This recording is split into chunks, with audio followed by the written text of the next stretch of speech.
Oggi vi presento un'opportunità incredibile in una ubicazione privilegiata qui a Valencia.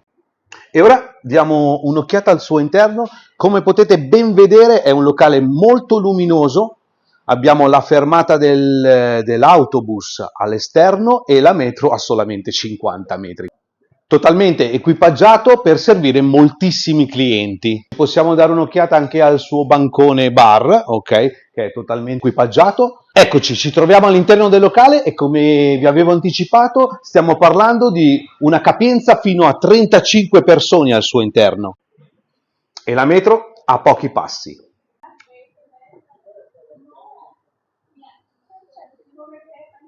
Questo locale dispone anche di una terrazza, come potete ben vedere, dove si possono sedere 8 persone. Vi ricordo che siamo solamente a pochi passi dalla metro di Amistad, Casa della Salute. Se vuoi avere maggiori informazioni in merito a questa stupenda opportunità, puoi scrivermelo nei commenti e ti manderò tutte le informazioni per privato.